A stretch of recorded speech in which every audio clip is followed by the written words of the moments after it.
Okay, cool. We're gonna wait for Sofia as well to come, and then we'll start in like I think a few minutes. Wait for everyone to join the chat. Nice. It's so exciting about NFTs and women in the digital art realm. There's actually more and more digital artists that are women, so that's cool. Yeah, hopefully. But I guess I don't know. Women likes to take their time doing stuff, and because we are so much more mature, you know. No, I don't know. We're not that interested in money, so you know. We're interested in quality. In quality. Exactly. Quality over quantity. So no, that's just I feel as well there's like lack of a tech girls in a way that can. Of course, no. That's more seriously. That's definitely the issue. I think. I mean, the issue. Yeah, it's. I mean, we're underrepresented in so many fields because the society has told us that we are not capable of doing men stuff. How do you say entre guillemets quote unquote men stuff?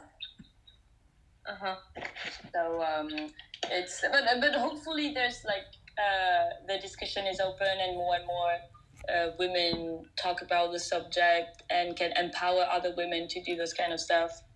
And I feel that the community in the digital and NFT or even filter creation, AR and stuff is more empathetic.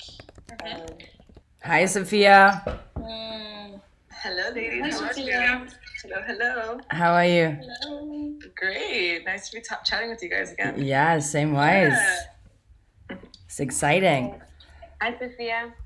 Hi. I don't think we've met actually, so this is the first. Nice to meet you. Maybe we'll wait a few minutes for people to join us today in this first Braw Haus Digital Art and NFT Women Chat. Yeah, this is nice. Yeah, I'm excited. Little shout out to Jae Yeon Kim on one of the listeners. She's an amazing artist from Seoul. And actually it's very late for her over there, so... Yeah, Jay.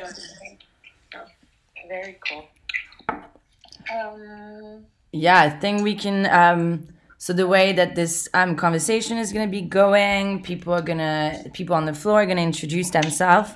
So on the floor right now, we have some amazing women artists and some amazing women working in the arts, digital art, AI art world who've been creating some really cool projects. So I think we can start from there, kind of introducing.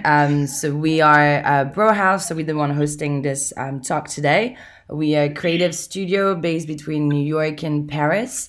And we kind of specialize into digital art and like kind of experimental video. So I'm one of the co-founder, Justine, and then Patricia is here as well. I'll let yourself introduce you. Hello, yes, I'm Patricia Gloum, co-founder of Braw Haus, and very interested about expanding digital art, working with digital artists to have it exposed everywhere, and collaborating in amazing projects where people are going to be more connected to culture. And yeah, basically that's it. Ines, do you want to introduce yourself? Yeah, sure. So I'm Ines Alpha. I'm a digital artist based in Paris. And I mostly do, I specialize in what I've called 3D makeup, and I do post-production and augmented reality filters. Basically. Danae? Hi, my name is Danae. I'm an animation director and art director, and I'm currently based in Paris, in France. And I mostly work on music videos and commercials that are somewhat mixed media, moving images. Sofia? And then there was one. Hi guys, my name is Sofia Garcia. I'm the founder of ARTxCODE. I'm curate. I work mostly with only with generative artists, so artists who make their art with code. I also sit on the curation board of Art Blocks, which is an on-chain generative art platform, and an advisor for the company as well. So really happy to be here chatting with everyone. Nice. Well, we're very happy to have everyone on stage today. And then we're going to be starting as well, because I think there's some different kind of medium of in art. So I think that could be interesting to tell the people that are listening to us what kind of different artistic digital medium everyone is using on stage. So if you guys, maybe Ines, you want to talk a bit more about your technique and the way you work, and as well, I think an interesting question is, why did you got yourself into digital art? Yeah, sure. Originally, I'm an art director in advertising. So basically, my daily job was to work on Photoshop and to work on beauty, cosmetic, and fashion campaigns. So I did that for 7 years, and on the side, I decided one day to experiment with 3D because I was quite bored doing advertising and I needed to do something fun.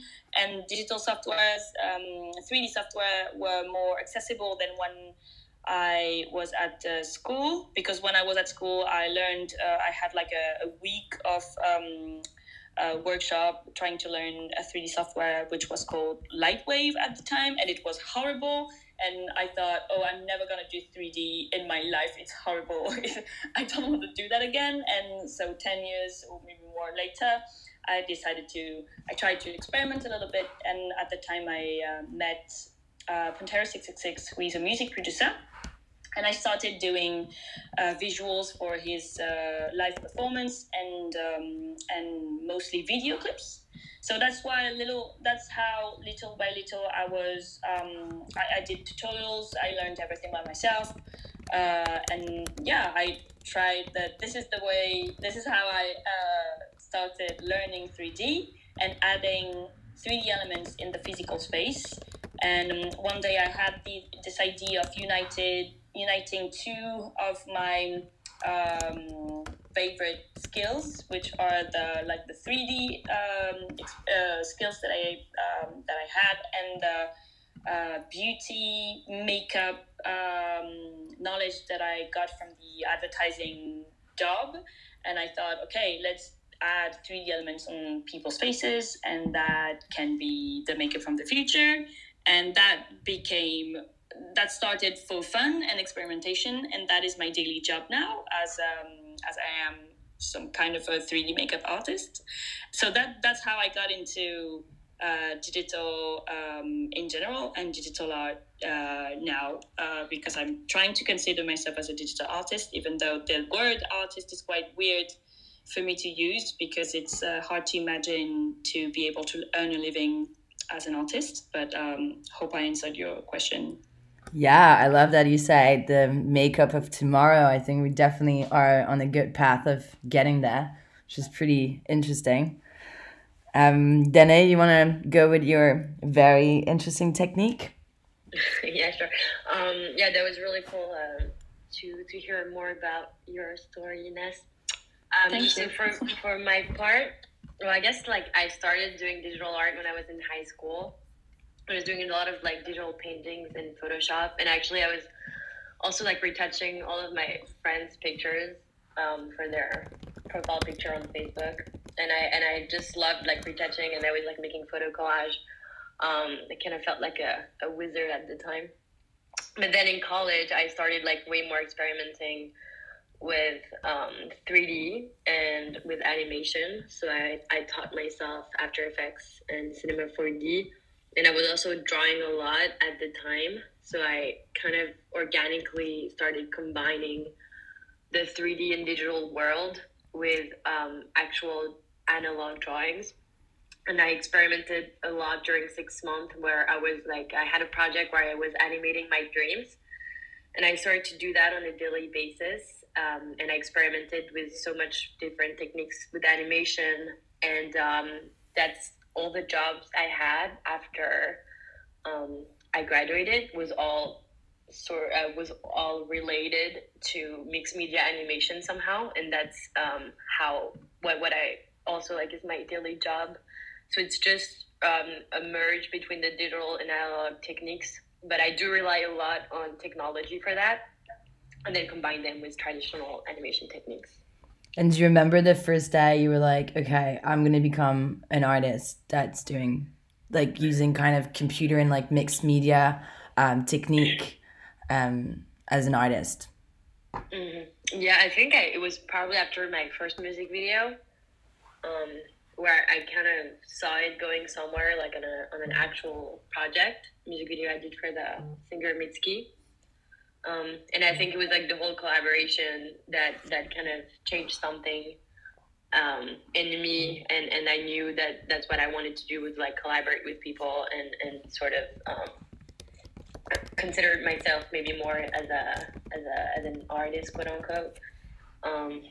Yeah. And after my first big project. And you, Ines, I forgot to ask, do you remember the day you were like, this is what I kind of want to do this full time now, and I want to, you know, kind of make it, like, really push for that medium and your technique and, like, the future of makeup to be really, like, your signature in a way? Yeah, I mean, I remember it. It's difficult to say that I was completely sure that I was gonna, like, earn a living and be an artist forever, or I don't know, but I had this intuition. I remember I was, like, at my parents', and it was winter, and the chimney, the fire in the chimney was on, and I was, like, sitting on the floor with my computer, and I thought maybe I should add some 3D elements on people's faces, and that would be the makeup from the future, and then maybe I can be like an art director for digital makeup, and maybe that's gonna be a job for the future.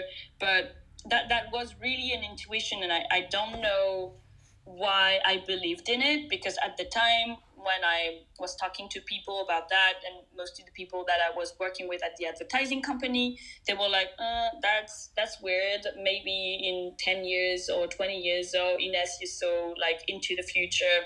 And I was like, I could feel that future was super close, because at the time there were already, like, filters for transforming your face into, like, someone older or someone bigger, or like a cat or dog. So I thought, no. The technology it's gonna happen, and it's gonna happen very soon. And it happened like a year or two after my first experimentation with 3D, and very quickly everything went so naturally from my first experimentations to my first commissioned work that it's just crazy. Even now when I talk about it, it's like, yeah, okay, I'm earning a living doing what I like to do and doing something that I created, and it's hard to believe, but it's happening. So it's so great. Nice. Nice. Sophia, can you tell us a bit more about how did you got all the ideas, all of those projects? What got you into AI? Like, what, for example, what was the, first AI piece and you were like, oh my God, this is so amazing. This is what I want to be, exploring more. Yeah, no, I think it was actually like while I was in college, and I came into college having no idea what I wanted to study, and I took like my first humanities class, and I became obsessed with art history, and so I kind of went down this whole art history route, loving it. I was working at a gallery, but then I quickly realized that it was not really like a sustainable career path for me personally, just because, I wanted to make sure that I could, survive on my own. And so I decided to kind of pivot into computer science. And I took a coding class. We learned this language C. It was really really cryptic, really interesting. And I was like, what the hell is all of this stuff? Because technology was always very, I couldn't wrap my head around it. So I would see something, like in like the tech space, or I would see an installation, in my mind, it kind of just existed. And for the first time, I was able to see all the work that went behind the tech that we consume on a daily basis. And I started to see the person behind it. So for the first time, I was like, oh my God, someone had to write code to create that. And then looking at it from this like macro, like art historical lens, I started to see how significant it was, like the way that we interacted with the computer and the way that we created visuals with code, writing all these lines of code, this language, this poetry that we were writing, was really fascinating to me. So, a friend of mine was, recommended that I check out processing. And so what processing is, for those who don't know, it's a programming language that was truly built for artists. And it was make it a little bit easier to get shapes on the screen, to get, colors on the screen, using, at that point, Java. Now it's been ported over. You can do it in JavaScript or in Python. And so I became obsessed with that. I started at simultaneously becoming obsessed with the history of computer-generated artwork. So for that first coding class, we actually had to build a project for it. And just the other day, I saw the project that I did, which was honestly just a website that was covering the history of computer-generated artwork. Everyone else was making robots and all of these things, but that's really what I wanted to cover. So, once I started learning more about processing, I started teaching it a lot more. I was working with a lot of nonprofits in Miami. I helped start one. I was their director of education. I came up with some curriculum for the young girls we were teaching. And so really what we focused on was teaching them how to make artwork with code as a way of, getting them interested in software engineering. Now we've actually pivoted and we're really focusing on teaching them how to be artists, which I think is really, really cool. I'm an advisor for them now. I don't sit as a proper employee any longer. But fast forward, I ended up getting a job at JP Morgan a few years later as a front-end engineer. And with that income, I was able to finally, start collecting artwork. So I had kind of created this online community on Instagram where I was trying to find out who else was making artwork with code, who else was doing this sort of thing. And I was sharing their work, and I was kind of just creating this community of people who cared about it. And so I started finding all these amazing artists, and for the first time I was able to actually have this extra income to support them and to buy work. So I found out about this event. It was the Contemporary and Digital Art Fair, and I decided, it was pretty affordable to have a booth there. So I was like, well, why don't I just show some of the work that I've been collecting, or some of the artists that I've been collecting, so I can just talk to people and tell them, what generative art is. And so I ended up showcasing works by two artists, Dimitri Cherniak and Tyler Hobbs. And, it was amazing. This was back in 2019. We sold out the show and actually ended up selling our first NFT for Dimitri. And at that time, it's actually really cool to look back on it because, at that point we were selling their works in the hundreds of dollars. I think we sold one piece for $1,500. And that was us really going for a Hail Mary, hoping that someone would buy it. And now, their works are selling, they're selling for insane amounts of money. They have very, passionate collectors who are willing to spend top dollar for their work. So it's been a really cool journey. And now, I've been doing this for a while, also just pre-NFT. And so it's been really great to see the NFTs come into the space and actually be the perfect vessel for coded artwork. So now you can actually store the code on chain with the NFT. You can always recreate it. You're actually selling the code for the first time, which to me is all I could ever dream of. Beforehand, we would do prints. I would give a printout of the code for collectors so they can connect with the fact that this was a coded artwork. And now you can actually just sell the code itself. And I think that's a really beautiful thing. So hopefully that kind of gives you all the context into what I do and why I do it. But, for the most part, it's just fun and I love it. And Sophia, quick question. Which platform do you use to sell your artist artworks? Oh my God, all over actually. So, it's something that I kind of have this strong conviction that we don't know who's going to be, what is the right marketplace. They're all, there's a new one starting every day. So I experiment. So when I first started doing this, we minted something on OpenSea. Then I experimented with Super Rare. I had the artist mint on Super Rare, then send it over to ARTxCODE's profile, and it would sell through there. Lately, I've been having artists, do releases on Foundation. I did one yesterday where I worked with the artist, kind of walked him through the entire process. He created a collection on OpenSea, listed everything set, and then we sold from there. I think ideally there will be one point where I could have kind of like my own storefront.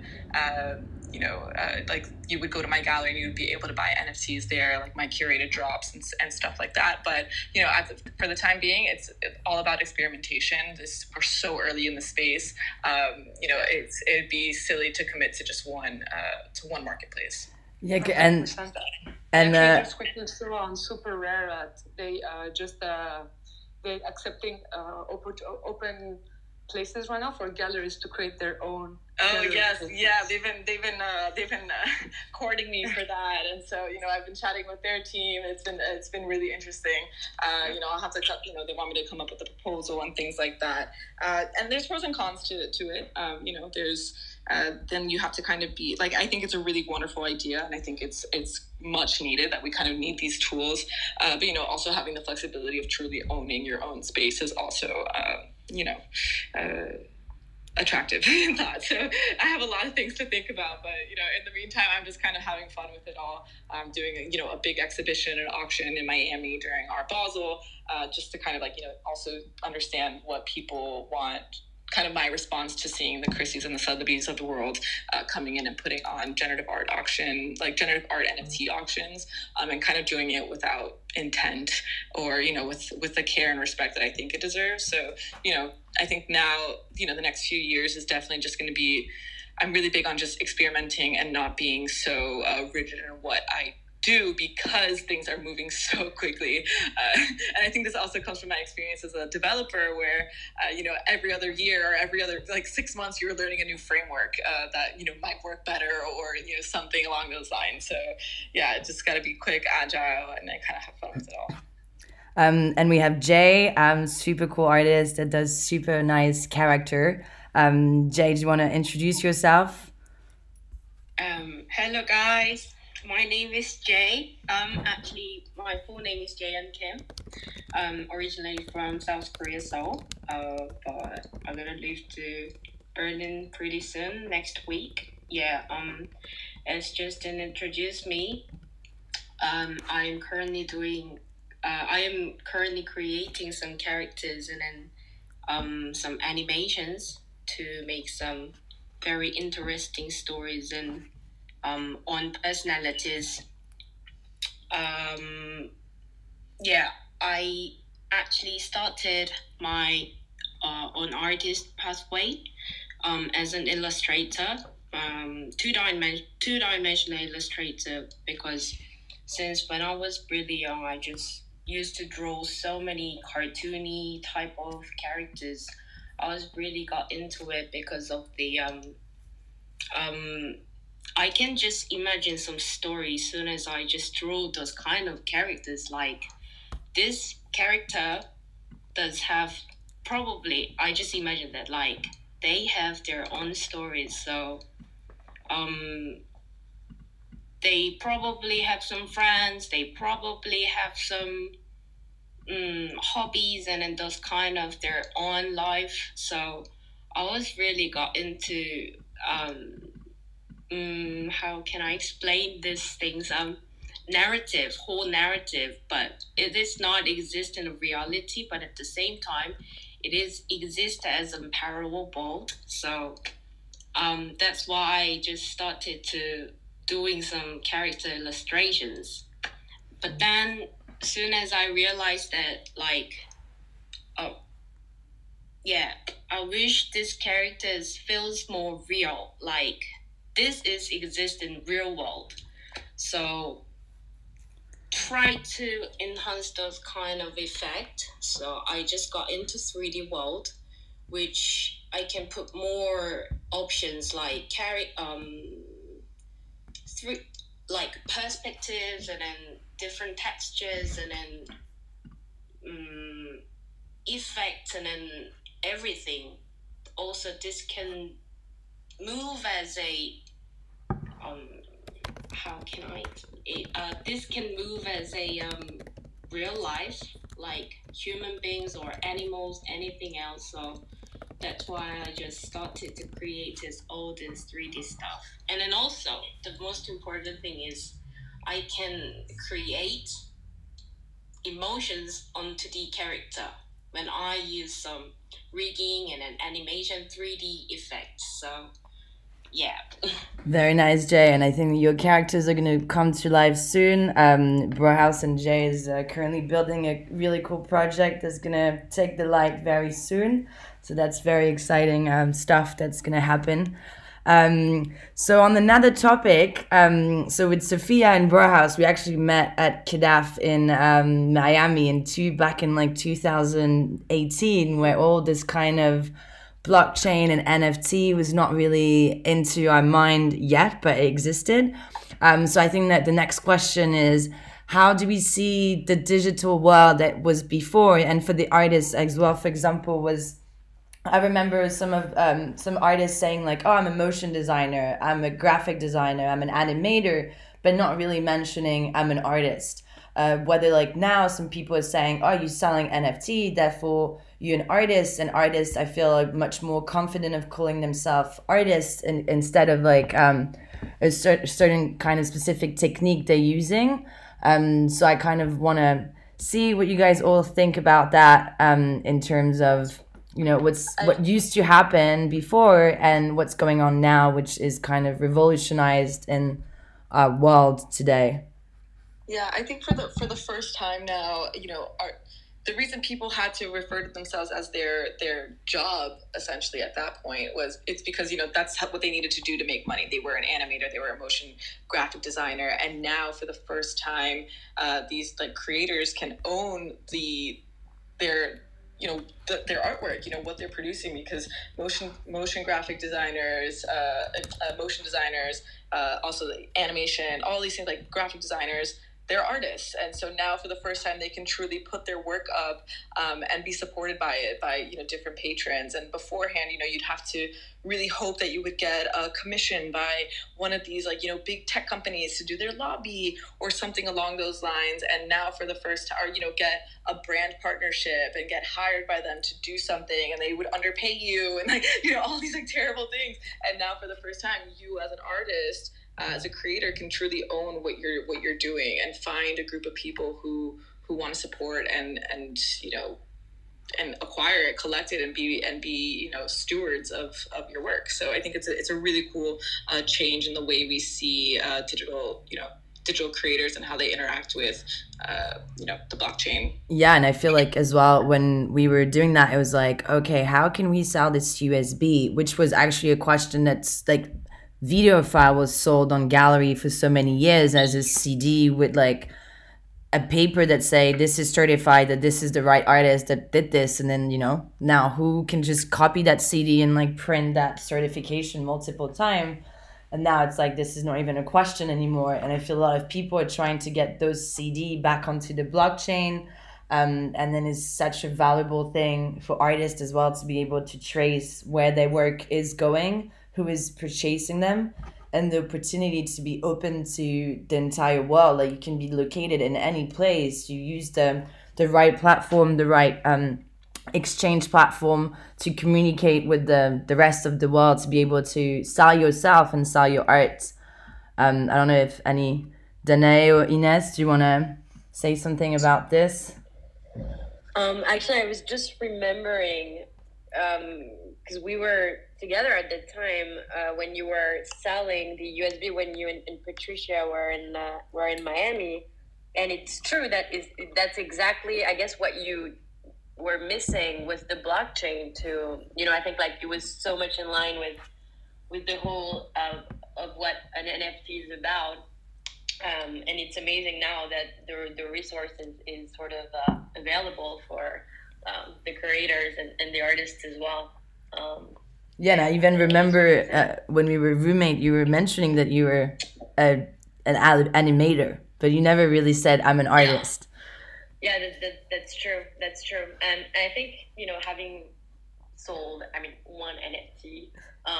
But still, it is sort of, I guess it makes you question if you sort of need to have be featured in sort of a transactional platform in order to call yourself an artist. I think it just raises a lot of questions and different perspectives and ways to look at it now that it's less exclusive and more, that there's like a platform who allow people who were before maybe thinking of themselves as designers or animators to maybe portray themselves more as artists. And I love that. And it's definitely something that I think will be beneficial for the digital age to come, digital art.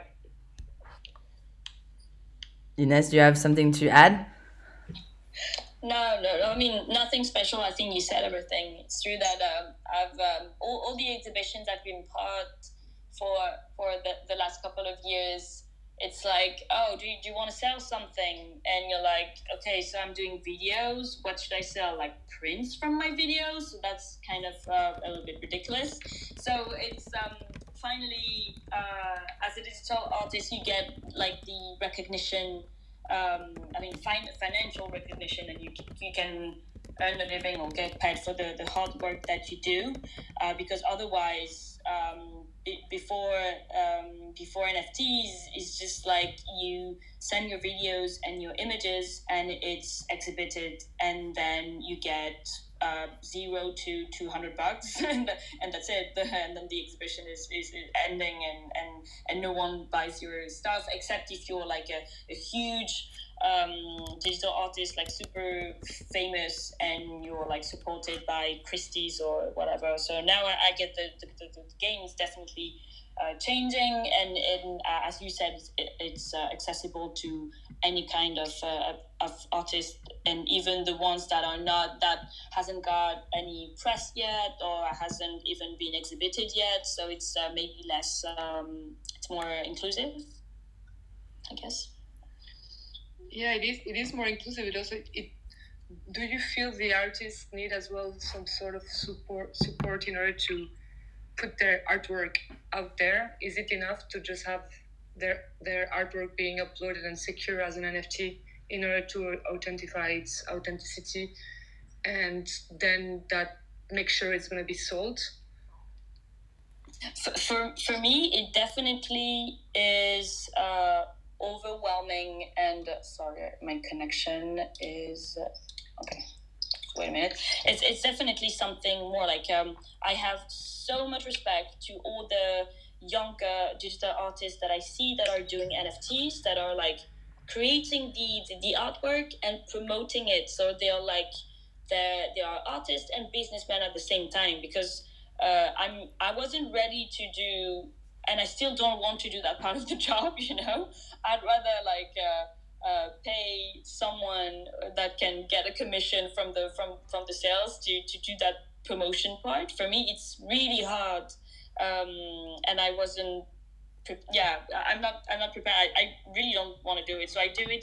I feel that in the NFT, it's a huge part of the work, but I guess that in the traditional art space, it's also super important to do. But we are used to have like a commissioner or curator or a gallerist to do that part of the work. And for the first time, you're being your agent and your curator of your own work. So it's hard. Yeah, and I feel we had this chat as well with Sofia and with you as well, Ines, about how like the blockchain was kind of like created to not cancel, but to really avoid the middleman of the gallery. But then we were like, but actually artists need to do art, they need to create.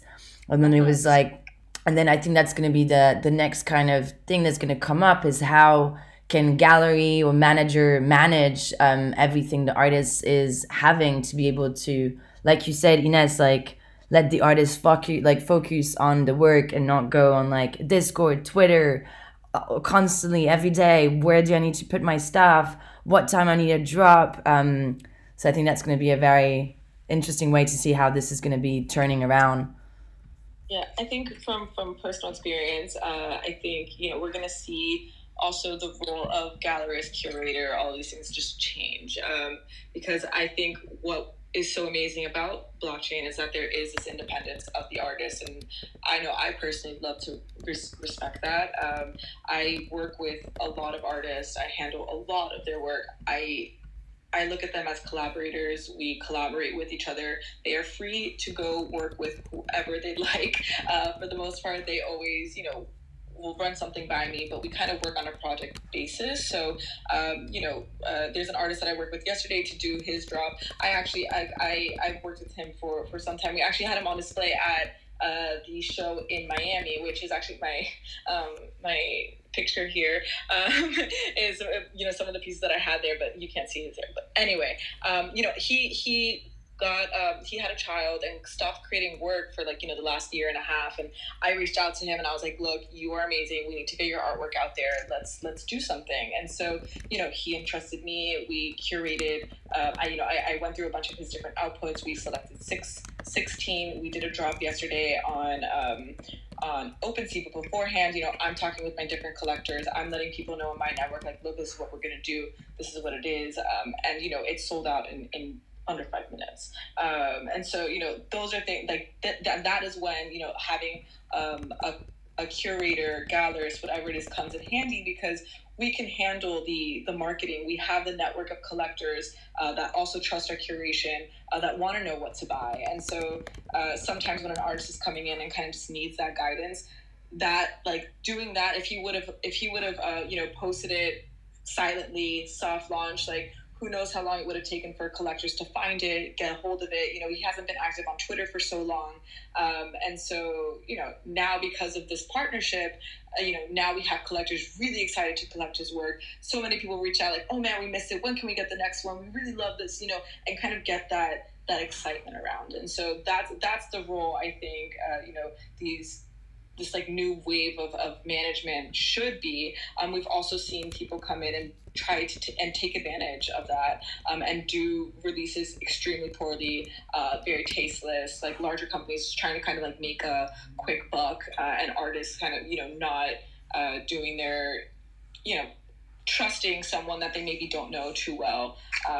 So this space there are good people, there are also good actors, bad actors, and so it's really also making sure that you trust whoever the person is going to be that's going to be managing your sales, and those relationships with collectors. You want to make sure you can trust them, and that there's a good relationship of mutual mutual respect and trust with both. I think that's the biggest thing. If someone is trying to take your artwork and sell it, and you have a weird feeling about it, or you don't really understand what they're trying to do, back off. It's just don't do it. I've seen amazing artists get completely, screwed over by this team of people who handled all the marketing, and through this marketing tried to do a smear campaign against another artist and all of these things as a way to build up hype around the launch, and all it did was make the artist look very bad. And this is an artist that I've supported for a really long time, and it breaks my heart that had to happen. So let that be kind of a warning of sorts. Make sure that if you're going to be working with a curator, a gallerist, an agent in this space, one, that they know what they're doing, two, that they have respect for you and for the space, and that they're not trying to make a quick buck. Yeah, I feel like there's a lot of scam kind of happening on the blockchain. I bought recently for, not a lot, but a fake NFT from a fake drop. I was really pissed off at myself. And as well, an artist that we work with, someone literally stole all his file, which that guy needed to spend so much money, because they went in and minted maybe 15 artwork, and it was not him, and someone sent him a message being like, hey, you told me this was not for sale, and I can see it now on OpenSea, and he was like, it's not for sale. And then he went and see an entire of his work literally being sold on the blockchain, which it was not him. And then he contacted the platform saying you need to do some triple check, because it's not normal that people are stealing my work and my identity. All of this has been created for this not to happen. Yeah. No, it's tough. And I with art blocks too, like, the way that OpenSea works and the way that you search things, it's actually pretty confusing. And so we've seen, with art blocks, if you, I don't know if everyone knows how art blocks works, but, they are the marketplace, and then they have like different categories. And so one of them, like the one that they promote the most is curated. So it goes to the curation board. We agree that it should be promoted and all of these things. So, there are a bunch of different individual projects, and if you were to go onto OpenSea right now and look up the name of the project, it'd be really hard to find the word. It doesn't come up as a collection. Art blocks comes up as the collection. So I've seen artists kind of trying to make sure that their work doesn't get posted without their permission. They create fake collections, like dummy collections, as holders, so that people don't come in and try and do that, because we've seen someone try and do that. They make a collection of artwork based off of pieces that have already been created, and they're all dummy. They don't come from the artist, and people end up buying fake work. And so I think there's a lot of work that needs to be done in the space to ensure that these things don't happen. But that's kind of that's just where we're at right now. I think there are a lot of smart people on the case trying to make sure that they don't. But right now it's definitely the Wild West. Yeah. So going on to another page, so we've seen like a lot of really cool project happening on the blockchain for the past year. I want to put on the floor is Sophie, invite to speak. Sophie is part of a much larger project that's actually dropping very soon. So I'll let Sophie introduce herself and introduce she'll talk about it. Sophie? Can you hear me? Yeah. Hi, good evening. Good evening, good morning, good afternoon. I don't know what your time zones are. Hi, Sophie.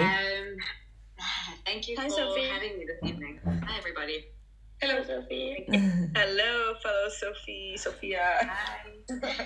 Hi. Yeah, Sophie, there's lots of it. Yeah, there's something there. Thank you for having me this evening. Wow, I feel very privileged to be speaking amongst such dynamic and powerful women. No pressure. So my name is Sophie Mccall, and based in the Middle East. And look, I'm listening to all you ladies speaking, and I can reiterate a few things. I'm a 3D artist and designer, and a design consultant for the Desperate Apewives, the new generative NFT project that's dropping soon. And so lots of exciting stuff, very cool, fun avatars coming your way, and lots to show. Very exciting. I don't know if you guys are following the Discord and the Twitter, and having a look at all of our sneak peeks, and lots of good things. So do you want to tell us a little bit about what is apewives project about? Yes. So basically, I was introduced to the project. First of all, let's go back a little bit. The first NFTs I was actually exposed to were the Bored Ape Yacht Club. And I thought they were really interesting, but at the same time, I had no understanding whatsoever what an NFT was, and I had no clue what goes into creating these JPEG images, essentially, and the enormity of the market and what goes into the whole process. So that's basically how I was introduced to it. And the founders, being two males, started coming across with all these concepts and all of that. And I was brought on as a design consultant primarily because I'm a female. And I had to get stuck in and guide them a little bit because, the NFT market is so, like most workplaces, are so male-dominated and so male-driven that, we definitely wanted to come and shed some light into the space, to represent women that basically are from all walks of life, essentially. So So yeah, so that's essentially in a nutshell. It's basically a female companion to the legendary Bored Ape from the Bored Ape Yacht Club. So it's a female companion. Yeah, and that is what we've produced, and I have a feeling that we've met those requirements quite well and efficiently. When you see the characters, we've sketched and created each element from over 215 traits, and each item and element of the ape was meticulously conceptualized before it went into sketch phase. So from everything, we had to take the ape essentially, which is a pretty male looking animal, and refine her to create a female entity. So we had to, the ears, the nose, we had to elongate the character herself to show some breasts. Everything has been refined. We've got a signature red lip, so you can't mistake that it's definitely a female. I've seen a couple of NFTs with the apes, actually. They've put a dress on the male ape, or they've put hair on the male ape, that kind of stuff. So this is a female ape in its entirety, and why should a woman be degraded like that and have a male ape just have a female hairstyle or a woman's dress or something like that? She deserves to be shown as the woman that she is. So that is the aim. Yeah, and I think it's super cool. And I had the chance to talk with Daniel, one of the creators, founders, and I think one of the thing that he was mentioning is that and there's so many male figures into the blockchain, and so for people they don't know, the York block Bored Ape kind of club is this kind of avatar punk that looks a bit like a monkey, and there was not a female version of that, so they create a full female version. And I think one thing that they kind of want to do, that you guys want to do, which I think is super cool, is that if you have an ape yacht club and you have the desperate ape wife, then if you have both on your wallet, potentially you can get a baby. So I'm excited to see how this is going to be turning up, and how the smart contract is going to be able to create that kind of baby, which I think would be really funny if they can even take the both design of both of the apes, matched together to be able to create kind of a facial baby face. Yeah, I mean, then that's kind of like the Sims. Oh, sorry, Sophie. No, sorry. No, I was just gonna say that it makes me think of the Sims, where you try to make them, and then you have their own family around. I mean, I think it could be a really cool project. It's a cool idea. I like it. That's all. Yeah. Well, also not only it's the first time actually that there's going to be, potentially, this is the aim, is that there'll be a cross collaboration between the communities in the NFT space. So that's one of the elements. I mean, we've got lots of things in the pipeline, lots of exciting, benefits. That's the word I'm looking for. We've got lots of exciting benefits that will come with owning the female ape.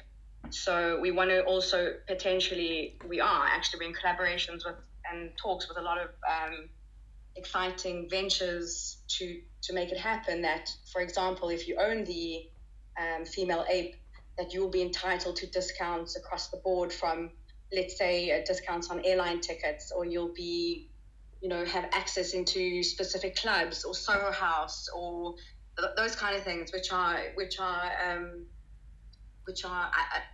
know haven't been done. Yeah, and I think a lot of clubs, not clubs, but kind of, we'll call them avatars, but a lot of avatars project, with the punch of 10,000 mint, are all kind of you become part of a crew, you become part of a group, and I think a lot of people are trying to see how can this group kind of live in the life without just staying into the digital worlds. So different kind of way that this can be used like an ID card, I think. Yeah,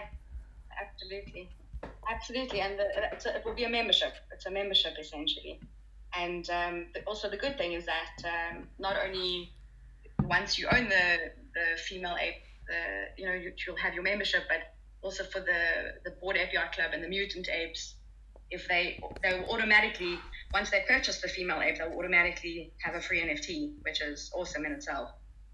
Yeah. Yeah, I think there's some lot of cool stuff going on, and I think there's some lot of glitch in the blockchain. I feel like maybe it's like maybe a lot of people just got into it, and I don't know what you guys feel about how everything is working out. I think with Ines we had a chat about this on how sometimes maybe there's some like, you know, difficulties to navigate around different platform with the wallet. Are you scared to get scammed? How you can store. So if you guys have any like kind of funny stories about like, you know, how all of this, yeah, that makes sense. To be honest, if I wish and I can wait that minting and listing and using the ledger, multiple wallets and buying the cryptocurrencies and stuff, I can't wait for that system to be easier. For me, it's really like intense, and I always have technical issues. Like I just minted this week a 3D object that I was supposed to mint a month ago, because there was an issue between my ledger that wouldn't connect to my MetaMask wallet, and like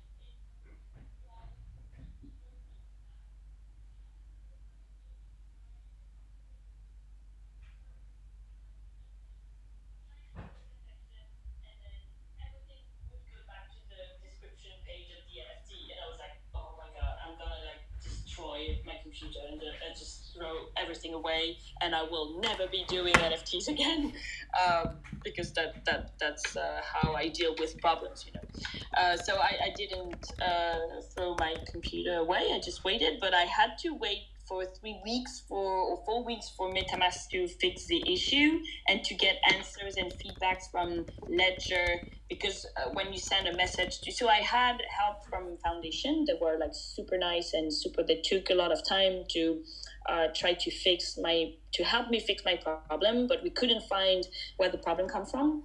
MetaMask, they barely answer to support mails, and Ledger, they replied, but like 1 or 2 weeks after, because I guess they must be overwhelmed with questions from people as well. So I guess I was quite unlucky with the technical aspects of it, because I can see like, and you know, you can see all your everyone on Twitter and Discord, they're minting, they're listing, and everything goes fine, and you're like, seriously, what? Why me?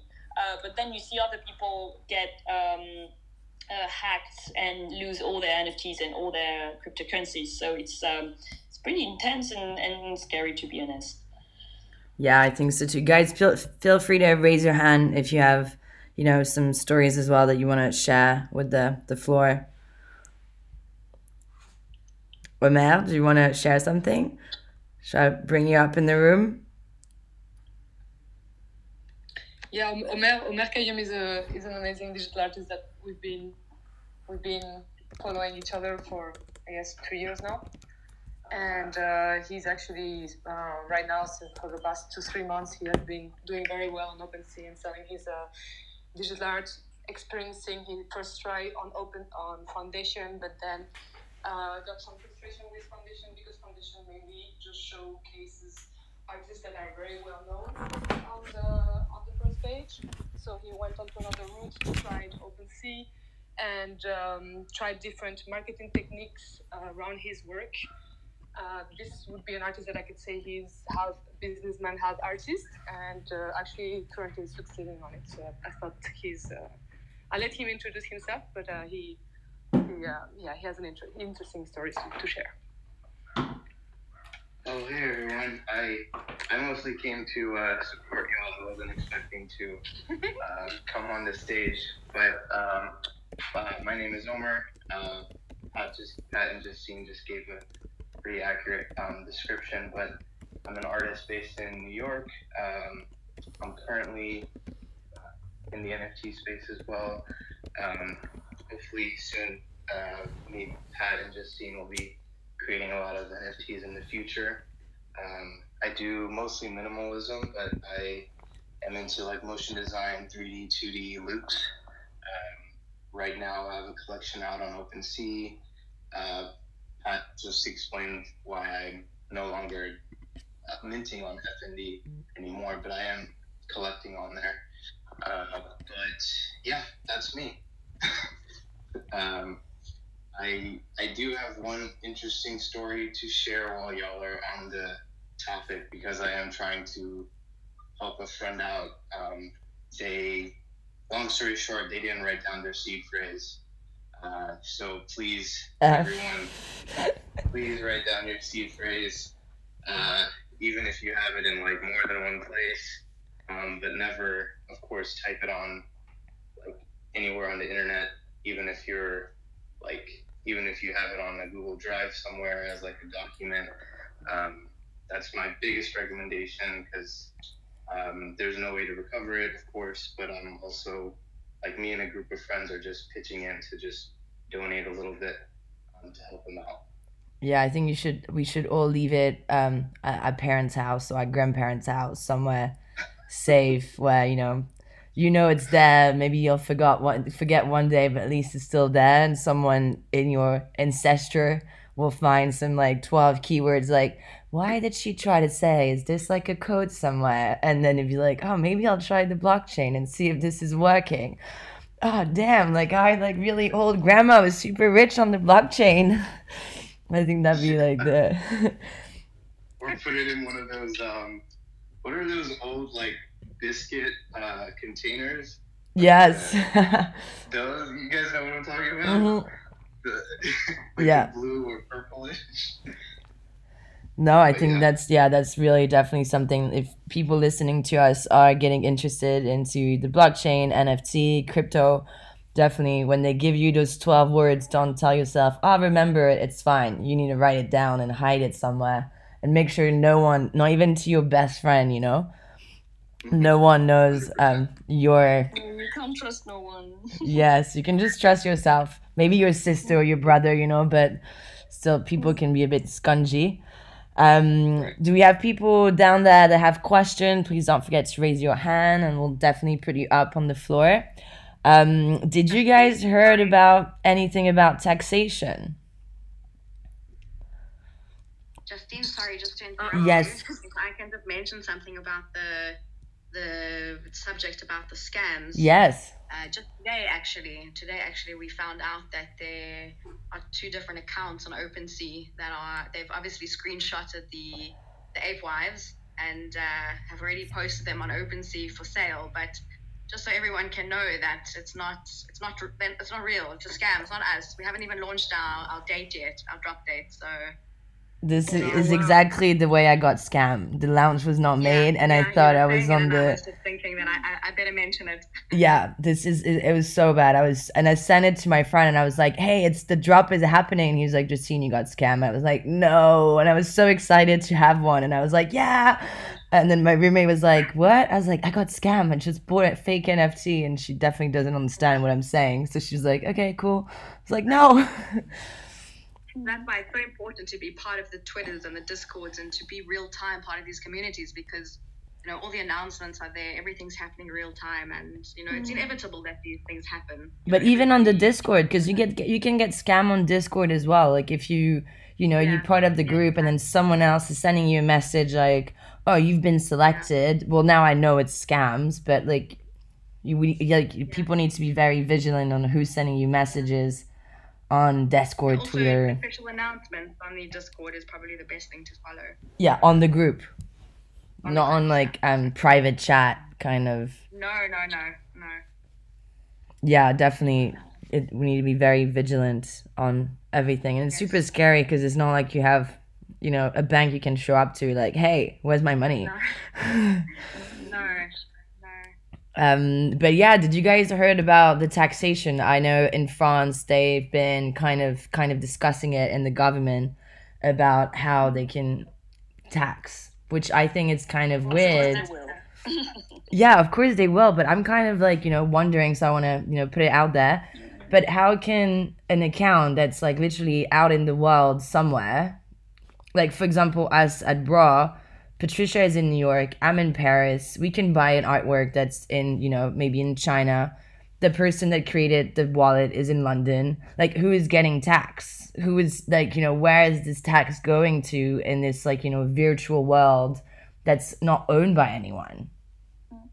I was discussing this subject yesterday with another friend that is starting NFTs, and maybe I'm going a little bit away from the subject, but I was asking, that's always like, I have no money for the moment. I just spent money to mint, and I haven't got anything on my wallet to like just get into my account. So I will, until it's not on your bank account, I guess, if it stays on the wallet, because I'm talking about so many stuff at the same time. But the first thing I wanted to mention is that, you know, in France, you have like a social status for artists that is very specific. And she told me when I sell NFTs, I sell them like I sell a piece of art, like I sell a print, or how I could sell a sculpture, or so I the way I how do you say that in English? Déclarer aux impôts. Shit, I don't even remember how you say that in English. But the way you declare your taxes. Declare? Can I use declare? I think so. So when you declare the money you got from your NFT, she said you just say you sold an art piece like you would have sold a print. So the taxes would be the same. And I was like, yeah, why would it be different for artists in France, at least? I have no answers here. I was just like wondering, maybe when I get the money in my bank account for the NFT that I've sold, maybe I could declare that money the same way I would do for painting, or, you know? Yeah, so I always thought as well it was the same. It was like when the money is taken out into a specific bank account. But I guess like now they're kind of trying to see how they can get into it. And I think like they don't distinguish the art or something else. You know, like before we used the blockchain to buy stuff on the darknet. No one was like, you know, looking at taxation on the darknet. And maybe that's where, you know, they don't really know yet. Oh, you're an artist, but you're selling a file on, is that like, you know, I think they kind of confuse as like, oh, is that still art? And I feel like, yeah, in any kind of government, it's not like there's some 25 or 35 years old kind of, you know, making decision and explaining to them like, no, this is a different kind of way of thinking and taxing. But I think, I don't know, and if people are from other countries here, if they've, you know, heard in their country, if that's a subject now. But it's definitely being popped in the French government at the moment. And I think it's been popped in the US government already. No one knows anything about that. I am so scared. I have like this tax. I do a lot of my stuff through Coinbase, and last year there was actually a really great application. I'm forgetting the name. It might be Coin Tracker or something like that. But it handled all of the tax calculations for me.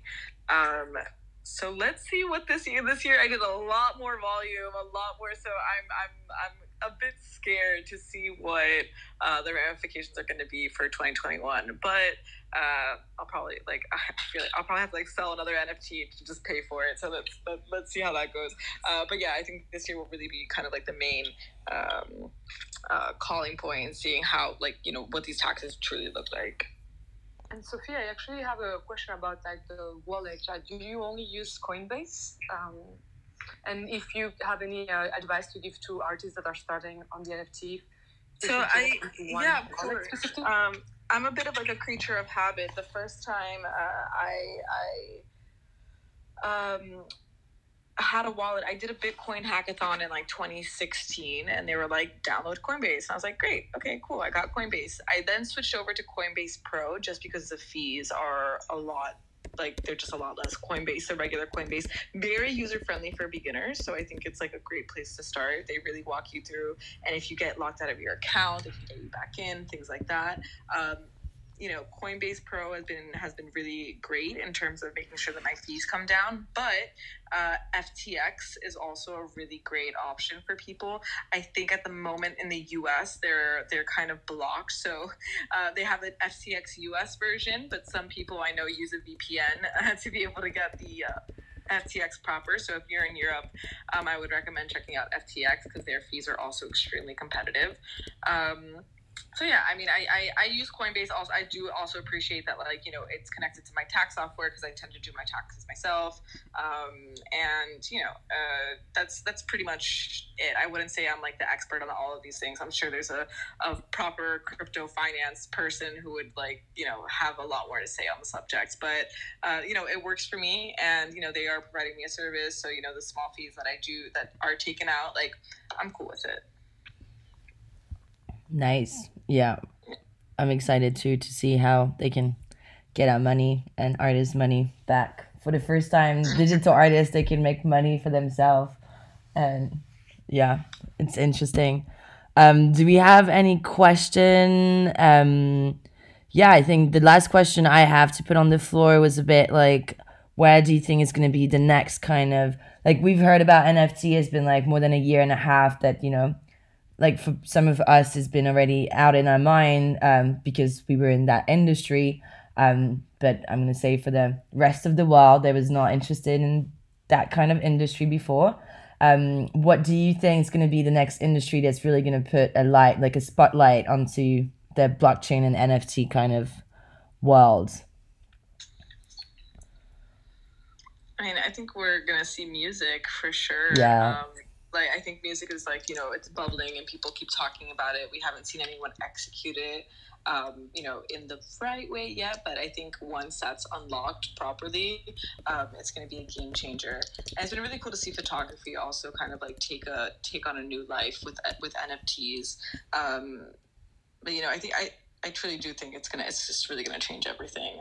But you know, for the sake of this conversation, we will say music. Yeah. Music, and we're already seeing photography take off. But still, I think it's still important to note that like photography is really having a moment with NFTs. Yeah, and I think there's this platform called Block Party. They've been into music. There's a couple of platforms that are getting into the music, and even music artists are actually being like, and in my point of view, I think that the COVID make it happen because a lot of artists, like musician, was like, oh, actually, I'm getting destroyed by all of this industry, like the label, then the platforms. And because they were not able to do concert, they were like, actually, my revenue every month is really low compared to when I used to do concert. And then they actually thought about it like, oh yeah, because I'm getting eaten by, you know, those big labels, and then Spotify, iTunes Music, and all of those different platforms we're using. So I definitely feel like a kind of a Spotify blockchain app is definitely going to take, I hope it's going to take daylight soon to showcase that, I feel. Yeah, I think that would be really cool to see. That would be great. Yeah. Definitely. And in terms of currencies, do you only all use Ethereum, or as well there's other cryptocurrencies like Polygon, Tezos? Yeah, I mean, I think for the bulk of my income and the bulk of what I spend is in Ethereum. I do collect on Tezos. You know, it's really fun to see the artwork that's on there. And then, you know, just kind of like, you know, I've also experimented with Solana. And then you know, whenever I'm bored, if I have any extra, like, you know, cash, I'll invest in other coins. I'll just hold on to them. But the ones that I actively use, and the reason I was like so excited about Ethereum when it first came out was because I could actually use it to pay for something and like get something back. Like, yeah, before I was like, you know, buying all this Bitcoin and I was just sitting on my Bitcoin. But now, you know, Ethereum was really cool because I could buy it, I could sell it, I could, you know, charge people in Ethereum. I do a lot of my prints like that I do for artists. I charge collectors in Ethereum, things like that. But I definitely engage with other blockchains when I can and when it makes sense. And if a collector doesn't have a wallet and you're charging him on Ethereum, do you set him up? So for the most part, if a collector's buying a print from me, it's from an NFT that already exists from the artist that I represent, and they need to prove ownership, which means that they need to have access to the wallet that owns it. So for the most part, my collectors are crypto natives. If not, they have a team that they work with that is a crypto native. I have some traditional art collectors that have, their own kind of like crypto team that kind of handles the execution of purchasing. And so if I needed something from them, I could just verify with his team. Then we have, but again, for the most part, all of the collectors that I work with are native to the space. They know what NFTs are. They have their wallets. They have their hardware wallets. They have it all. So that's also why I decided to go the Ethereum route, because actually a lot of collectors are a lot more comfortable saying, with paying 0.5 ETH than, 0.5 ETH sounds a lot more palatable than, $2,500. So, it's psychological. It's because if I give them the price in US dollars, they'll freak out. But in ETH, it's actually like, okay, yeah, great. That sounds wonderful. I paid 20 ETH for this artwork. I'll pay you 0.5 for a framed print. That sounds lovely. They don't mind. They have a bunch of ETH. It's definitely like a new way of thinking about pricing for sure. Amazing. Thank you. Yeah, please.